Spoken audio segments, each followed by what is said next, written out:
के चुनाव का फैसला हो गया। आप कहेंगे कैसे?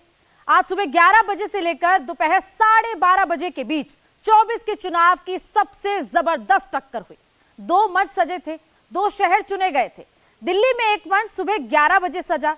इस मंच पर राहुल गांधी थे, सोनिया गांधी थी, मल्लिकार्जुन खड़गे थे, पी चिदंबरम थे और सामने प्रियंका गांधी भी बैठी हुई थी, सचिन पायलट भी बैठे हुए थे। दूसरा मंच दोपहर 12 बजे सजा। इस मंच पर नरेंद्र मोदी थे। कांग्रेस ने आज सोचा कि वो केजरीवाल वाला खेल दिल्ली में करेगी। कांग्रेस ने आज सोचा कि वो नोट देकर लोगों का वोट बटोर लेगी, यानी फ्री वाली राजनीति के दम पर 24 का चुनाव जीत लेगी। दूसरी तरफ मोदी ने कोई बड़ी घोषणा नहीं की। मोदी ने कोई पैसा बांटने का जिक्र भी नहीं किया।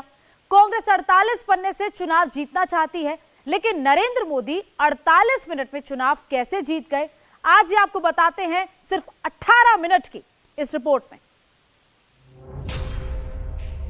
राहुल को फियर, मोदी 400 के नियर। क्या इसलिए अब की बार राहुल ने भी कह दिया क्लियर क्लियर? क्या राहुल ने भी पुराना नारा देकर मोदी का 24 वाला रूट कर दिया अभी से ऑल क्लियर? नंबर निकला है 400 पार, 400 पार, 400 पार, 400 पार। अब की बार फिर एक बार वाला स्लोगन मोदी देते हैं तो राहुल कैमरे पर क्या बोलते हैं? मोदी पब्लिक के सामने 4 जून कहते हैं तो राहुल कैमरे पर आकर क्या फिट करते हैं? 4 जून 400 पार, फिर एक बार 400 पार, 4 जून 400 पार। 4 जून 400 पार का फियर अब कांग्रेस के अलग अलग वीडियो के स्क्रीनशॉट में दिखने लगा है। क्लियर, एकदम क्लियर। ये फियर सिर्फ 400 पार के नारे को लेकर ही नहीं है, खौफ तो मोदी के नाम का भी है। तभी तो राहुल 10 मिनट में 8 बार सिर्फ मोदी मोदी ही करते हैं। तो क्या राहुल मोदी से इतना डरते हैं? नरेंद्र मोदी जी, नरेंद्र मोदी जी ने, नरेंद्र मोदी जी ने, नरेंद्र मोदी जी ने, नरेंद्र मोदी जी ने, नरेंद्र मोदी जी चाहते हैं, नरेंद्र मोदी जी ने आज नहीं तो कल। राहुल को पता है 24 में एज मोदी को ही है, डिसएडवांटेज में कांग्रेस ही है। इसीलिए उनके पास 2 ही ऑप्शन बचते हैं। नंबर 1 मोदी को गाली दो और नंबर 2 खुद को प्रमोट करो। राहुल ये कैसे कर रहे हैं, सबूतों के साथ आपको दिखाते हैं। कांग्रेस ने शुक्रवार को 24 के चुनाव के लिए अपना 48 पन्नों वाला घोषणा पत्र जारी किया, जिसे कांग्रेस ने न्याय पत्र का नाम दिया है। लेकिन यह न्याय पत्र कम, मोदी के खिलाफ कांग्रेस का नफरत से भरा शपथ पत्र ज्यादा है। 48 पन्नों में शब्दों के सिलेक्शन पर गौर कीजिए। राहुल ने अपनी प्रेस कॉन्फ्रेंस में 8 बार मोदी मोदी किया। कांग्रेस के न्याय पत्र में 5 बार मोदी का नाम लेकर टारगेट किया गया। 6 बार डेमोक्रेसी खतरे में है यह नैरेटिव दिया गया। 3 बार डेंजर वाला एजेंडा डाला गया। 1 बार डिक्टेटरशिप शब्द का इस्तेमाल हुआ। 3 बार चीन और 38 बार बीजेपी छापा गया। जब राहुल ने कैमरे पर न्याय पत्र दिखाया तो उन्होंने भी मोदी को हटाओ देश को बचाओ वाला नैरेटिव ही बनाया। दरअसल राहुल मोदी को हटाओ देश को बचाओ वाली स्क्रिप्ट पर नहीं, मोदी को हटाओ कांग्रेस को बचाओ वाली स्क्रिप्ट पर काम कर रहे हैं। इसीलिए अपने न्याय पत्र में भी बार बार मोदी का ही नाम लिख रहे हैं। ये लोकतंत्र बचाने का चुनाव है, ये संविधान बचाने का चुनाव है। मोदी जी संविधान पर आक्रमण कर रहे हैं, मोदी जी संस्थाओं को कैप्चर करते जा रहे हैं। इस तरह के शब्दों के पीछे छिपकर राहुल मोदी को डायरेक्टली टारगेट कर रहे हैं।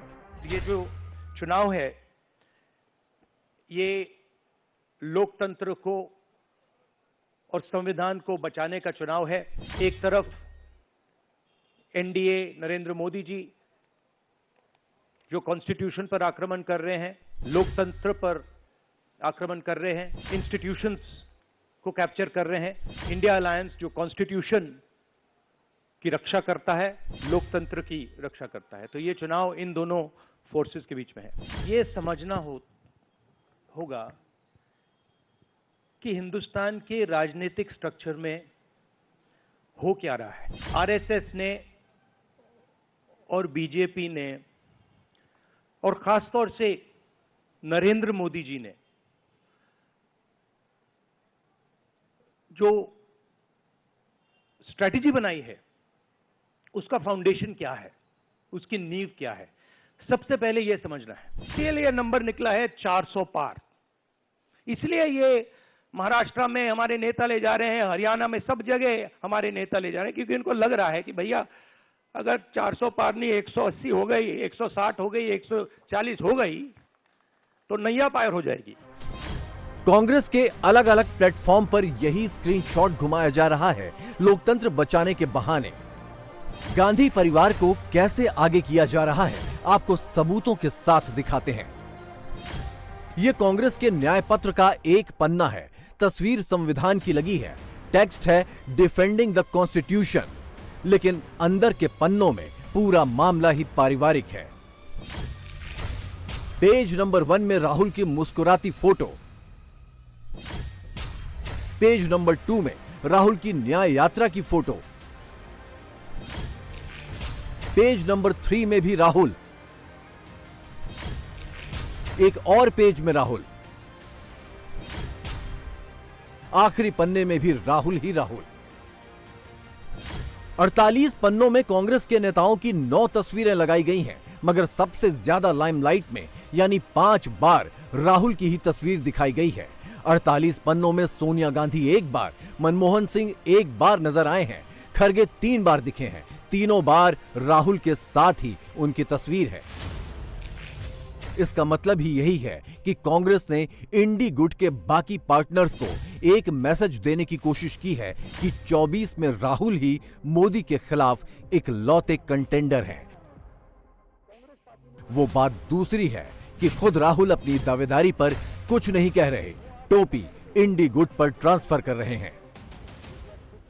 देखिए, इंडिया गठबंधन में डिसीजन लिया गया है कि हम मिलकर एक साथ आइडियोलॉजिकल चुनाव लड़ रहे हैं। चुनाव जीतने के बाद लीडर कौन होगा, प्राइम मिनिस्टर कौन होगा, वो पूरा का पूरा जो कोलिशन है वो मिलकर डिसाइड करेगा। जिस वक्त राहुल दिल्ली में मोदी हटाओ वाला न्याय पत्र दिखा रहे थे, उस वक्त मोदी राजस्थान के चूरू में चुनावी सभा को संबोधित कर रहे थे। मोदी ने कांग्रेस के 24 वाले मैनिफेस्टो पर क्या कहा, सुनने से पहले यह देखिए कि कांग्रेस के घोषणा पत्र में कैसे कैसे ब्लंडर हुए। यह कांग्रेस के न्याय पत्र का पेज नंबर 43 है। इसमें वाटर मैनेजमेंट की बात करके मोदी को टारगेट करने की कोशिश की गई। इसके लिए एक गंदी नदी की तस्वीर का इस्तेमाल हुआ, मगर मोदी से दुश्मनी के चक्कर में भारत को नीचा दिखाने की कांग्रेस को इतनी जल्दबाजी थी कि उसने भारत की साफ तस्वीर लगाने की बजाय कहीं और की फोटो लगा दी। जो तस्वीर कांग्रेस के न्याय पत्र में लगाई गई है वो भारत की नहीं, अमेरिका के न्यूयॉर्क शहर की बफेलो नदी की है। अब सैंपल नंबर 2 देखिए। कांग्रेस के न्याय पत्र के पर्यावरण वाले पन्ने पर यह तस्वीर लगाई गई है, मगर इसमें भी घोटाला कर दिया गया, क्योंकि कांग्रेस ने जो फोटो फिट करके मोदी के खिलाफ स्क्रिप्ट लिखी वो फोटो भारत की नहीं बल्कि थाईलैंड की है। अपलोड की डेट नोट कर लीजिए। ओरिजिनल फोटो की तारीख है 17 जुलाई 2018। यानी राहुल मोदी के खिलाफ लड़ना तो चाहते हैं, मगर ओरिजिनल आइडिया तो छोड़िए, ओरिजिनल फोटो तक नहीं ढूंढ कर ला पाते। देखिए साहब, आपने कांग्रेस के मैनिफेस्टो में देखा होगा, ये वाटर मैनेजमेंट के ऊपर ये फोटो है। देखिए, इसको जाके आप चेक कर लीजिएगा। ये न्यूयॉर्क की बफेलो रिवर की है। अब देखिए, मुझे लगता है कि अभी तक उनकी सोशल मीडिया चेयरपर्सन के अकाउंट से किसने ट्वीट कर दिया था तो पता नहीं लगा पाए, पर उससे बड़ा यक्ष प्रश्न हो गया है, ये फोटो कौन भेज रहा है विदेश से। मतलब ऑन द लाइटर नोट मैं कहना चाहूंगा, बफेलो शब्द को हिंदी में भैंस कहते हैं और हिंदी में कहावत होती है अकल बड़ी है भैंस। तो मुझे लगता है उतनी अकल भी किसी ने प्रयोग नहीं की है इनको करने के लिए। अब आइए साहब, इन्वायरमेंटल क्लीनिनेस के ऊपर ये फोटो है, और ये जानते कहां की है? The most favoured and sort of destination of चिर युवा of Indian politics Rahul Gandhi ji का थाईलैंड के। अब आप ये समझिए, महत्वपूर्ण बात यह है, इसका अर्थ यह हुआ कि अभी तक तो वो कहती थी कि उनके अकाउंट्स कौन कौन हैंडल करता है पता नहीं लगता, कौन आके कर देता है। भाई ये तो मैनिफेस्टो में कौन कौन कर रहा है ये तो पता लगना चाहिए। अब कांग्रेस के न्याय पत्र के सबसे बड़े अन्याय की बात करते हैं। लोकतंत्र खतरे में है, संविधान खतरे में है, यह कांग्रेस पार्टी का, खासकर राहुल गांधी का सबसे फेवरेट डायलॉग है। मगर आप ये जानकर चौंक जाएंगे कि लोकतंत्र इन डेंजर, संविधान इन डेंजर का रोना रोने वाली कांग्रेस अपने न्याय पत्र में उसी संविधान को, उसी लोकतंत्र को खत्म करने की बात लिखती है। और इसके लिए आपको कांग्रेस के न्याय पत्र का पेज नंबर 37 पढ़ना होगा। इस पन्ने में मणिपुर के संदर्भ में कांग्रेस ने जो शब्दशः लिखा है वो आपको बता देते हैं। वो कहती है कि अगर 24 में हमारी सरकार आई तो कांग्रेस वर्तमान राज्य सरकार को तुरंत हटा देगी। यानी अगर 24 में सत्ता मिली तो कांग्रेस का इरादा लोकतांत्रिक तरीके से चुनी गई सरकार को हटाने का है। इतना ही नहीं, कांग्रेस अपने न्याय पत्र में इनडायरेक्टली ट्रिपल तलाक के खिलाफ लाए गए कानून को भी हटाने की वकालत करती है। इनडायरेक्टली धारा 370 को भी रिस्टोर करने की ओर इशारा देती है। वैसे शुक्रवार को राहुल की टीम से 2 और गलतियां हुई। आपने ध्यान दिया होगा राहुल कैसे इन दिनों ईवीएम वाला टेप बजाते रहते हैं, ये कहकर शोर मचाते रहते हैं कि मोदी ईवीएम के दम पर 400 पार का नारा लगा रहे हैं, 180 पार करने की हालत में नहीं है। कांग्रेस ये कैप्शन घुमा रही है कि मोदी ईवीएम के बिना जीत नहीं सकते। राहुल भी कैमरे पर यही नैरेटिव फैला रहे हैं। तो ये सारा का सारा स्ट्रक्चर कंट्रोल्ड है, रिग्ड है। इसलिए बहुत जरूरी है कि जनता इस बात को समझे कि ये नॉर्मल चुनाव नहीं है, ये लोकतंत्र को बचाने का, संविधान को बचाने का चुनाव है। और इसको लड़ना और जीतना बहुत जरूरी है। ये चुनाव 2-3%, 5% और बाकी हिंदुस्तान के बीच में चुनाव है। राहुल कैमरे पर, सोशल मीडिया पर ईवीएम का रोना रोते हैं, मगर अपने न्याय पत्र में कुछ और ही कहते हैं। कांग्रेस के न्याय पत्र के पेज नंबर 22 में लिखा है, we promise to restore the voters trust in the election process, voting will be through the EVM. यानी थोड़ा बहुत मॉडिफिकेशन करके कांग्रेस भी ईवीएम से ही चुनाव के पक्ष में है। तो क्या 24 के लिए ईवीएम पर जो शोर मचा है वो सिर्फ किसी तरह मोदी को रास्ते से हटाने के लिए है? लग तो ऐसा ही रहा है। एक और मुद्दा ओपीएस का भी है, जिसके दम पर कांग्रेस ने हिमाचल का चुनाव जीता। मगर 24 के कांग्रेस वाले न्याय पत्र में ओपीएस को कहीं जगह नहीं मिली। जब राहुल से इस पर सवाल पूछा गया तो उन्होंने भी हाथ से चिदंबरम की ओर इशारा करके टोपी ट्रांसफर कर दी। इसी से शक होता है कि राहुल जो घोषणा पत्र लेकर आए हैं उसमें दम नहीं है, सिर्फ मोदी को हटाने वाला षड्यंत्र है। मोदी में और मोदी के विरोधियों में यही फर्क है। विरोधी मोदी के खिलाफ मैनिफेस्टो लाते हैं, जबकि मोदी संकल्प भी लाते हैं, संकल्प पत्र भी लाते हैं और उन संकल्पों को पूरा भी करते हैं। हताशा, निराशा ये मोदी के पास भी नहीं फटक सकती। भाजपा जो कहती है वो जरूर करती है। दूसरी पार्टियों की तरह भाजपा केवल घोषणा पत्र नहीं जारी करती, हम तो संकल्प पत्र लेकर के आते हैं। 2019 में हमने जो संकल्प पत्र जारी किया था उसके ज्यादातर संकल्प पूरे हो चुके हैं। आज वो जम्मू कश्मीर से आर्टिकल 370 खत्म हो गया। कांग्रेस ने अपने न्याय पत्र में मेहनत तो खूब की, रंग बिरंगे पोस्टर बनाकर सोशल मीडिया पर वायरल भी कराए, हाथ बदलेगा हालात ऐसे शब्दों से माहौल भी बनाया। मगर जब हमने कांग्रेस के न्याय पत्र को स्कैन करना शुरू किया तो एक अजीब सी बात पता चली। और वो बात यह है कि कांग्रेस के 24 वाले एजेंडे में हिंदू कहीं नहीं है, न्याय पत्र में हिंदू पर एक शब्द नहीं है, जबकि पूरे 15 बार माइनॉरिटीज शब्द का जिक्र किया गया है। कांग्रेस के तुष्टीकरण वाली इसी अप्रोच को आप उसके न्याय पत्र के पेज नंबर 7 में छपी इस तस्वीर से समझ सकते हैं। तस्वीर का शीर्षक है रिलीजियस एंड लिंग्विस्टिक माइनॉरिटीज, लेकिन इसमें हिंदू को कहीं जगह नहीं मिली। मोदी इसीलिए जब राजस्थान के चूरू में पब्लिक से इंटरैक्ट करते हैं तो कांग्रेस की तुष्टीकरण वाली सोच को एक्सपोज करते हुए मुस्लिम महिलाओं को बताते हैं कि कांग्रेस कैसे सिर्फ झांसा देती है, जबकि मोदी मुस्लिम वर्ग के लिए दिन रात काम करते हैं। देश हित से भी ज्यादा कांग्रेस ने हमेशा तुष्टीकरण को प्राथमिकता दी है। ये लोग तुष्टीकरण के लिए किस हद तक जा सकते हैं, ये देश ने देखा है। और मेरी मुसलमान माताएं बहनें समझे, ये 3 तलाक आपके जीवन पर तो खतरा था ही था, मेरी मुस्लिम बेटियों के सर पे तलवार लटकती रहती थी।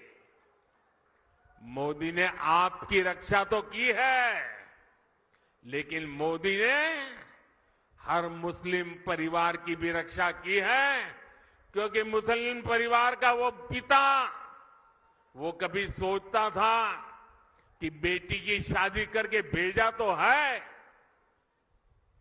2-3 बच्चे हो जाएंगे, उसके बाद अगर वो 3 तलाक करके वापस भेज देगा तो मैं बेटी को कैसे संभालूं।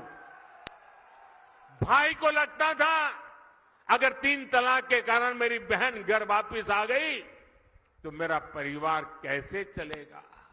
मोदी ने सिर्फ मुस्लिम बहनों को नहीं, सभी मुस्लिम परिवारों की जिंदगी को बचाया है।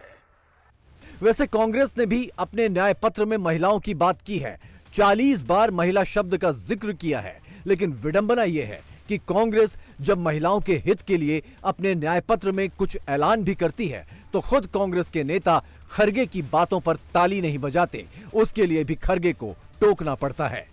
नारी न्याय के तहत गरीब परिवार की महिला को सालाना 1 लाख की मदद देंगे।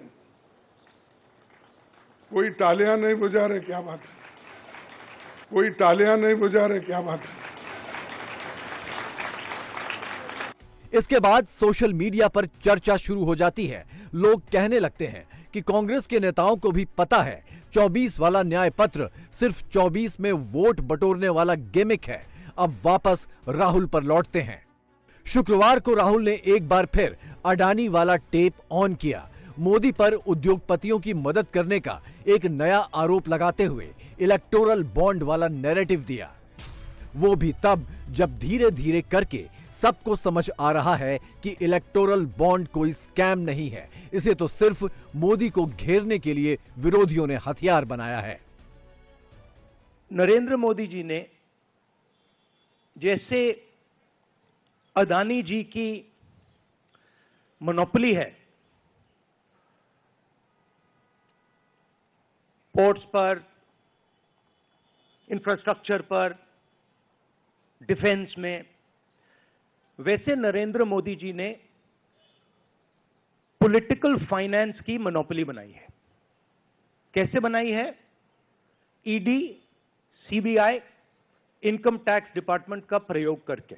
और राजनीति में आज हो रहा है वो क्लियर है कि सब पार्टीज को नरेंद्र मोदी, ईडी, सीबीआई, इन इंस्टीट्यूशंस को कैप्चर करके फाइनेंशियली मोनोपोली बना रहे हैं अपनी। वैसे दिन रात मोदी को कोसने वाले राहुल जिन कॉरपोरेट्स के पीछे छिपकर मोदी को टारगेट करते हैं, वो उन्हीं कॉरपोरेट्स की बिजनेस वाली दुनिया में इन्वेस्ट भी करते हैं। और यह खुलासा राहुल के नामांकन भरने के बाद उनके एफिडेविट से हुआ है। 2014 तक राहुल स्टॉक मार्केट में खुलकर इन्वेस्ट नहीं करते थे, मगर बीते 10 सालों में राहुल ने शेयर बाजार में अच्छा खासा पैसा निवेश किया। अभी उनके पास 25 नामी कंपनियों के 4,33,60,519 रुपए के शेयर्स हैं। यानी राहुल को पता है मोदी सरकार में इकोनॉमी मजबूत हुई है, इन्वेस्टमेंट का अच्छा मौका है, इसीलिए वो इन्वेस्ट करते हैं। लेकिन रघुराम राजन से बात करते वक्त सियासत के लिए कैमरे पर कहते हैं कि मार्केट ठीक नहीं है, ये बहुत रिस्की है। इस दोहरे मापदंड की वजह से ही कोई कांग्रेस पर भरोसा नहीं करता, सब मोदी पर ही ट्रस्ट करते हैं, मोदी की गारंटी को ही चुनते हैं। और मोदी खुद भी कहते हैं कि अभी तो देश ने एपेटाइजर खाया है, थाली खानी अभी बाकी है। 10 साल में जो हुआ, लोग तो कहते हैं बहुत कुछ हुआ, पहले की सरकारों की तुलना में बहुत कुछ हुआ। आप भी कहते हैं अरे मोदी जी तो रात दिन दौड़ते हैं, काम करते ही रहते हैं, सोते हैं कि नहीं सोते हैं, आप लोग बताते हैं, मुझे पता है। लेकिन काम कितना भी क्यों न हुआ हो, औरों की तुलना में अनेक गुना हुआ हो, लेकिन मोदी के मन की बात में आज चुरू में बता देता हूं। बता दूं? देखिए जो अब तक हुआ है ना, वो तो ट्रेलर है, ट्रेलर।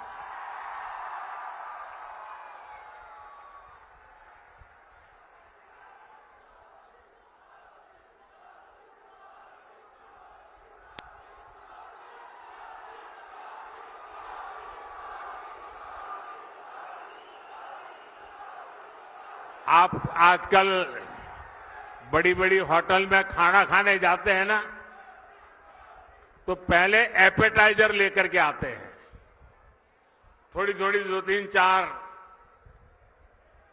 जरा बड़ी चटाकेदार चीजें परोसते हैं। तो कभी लगता है यार इतना आ गया, पेट तो भर गया, आप खाना क्या खाएंगे। ये जो मोदी ने किया है ना, वो तो एपेटाइजर है, एपेटाइजर। अभी तो पूरी खाने की थाली आधी बाकी है। नरेंद्र मोदी देश को ये थाली 4 जून के बाद खिलाएंगे, जब नतीजों के बाद एनडीए 400 के पार जाएगी। राहुल की पार्टी डबल डिजिट में 40 से भी नीचे आएगी। अभी तक के सारे संकेत यही इशारा कर रहे हैं। मोदी तीसरी बार आ रहे हैं, राहुल तीसरी बार हार रहे हैं। फिर एक बार फिर एक बार और आज चुरू ने ये बता दिया है कि 4 जून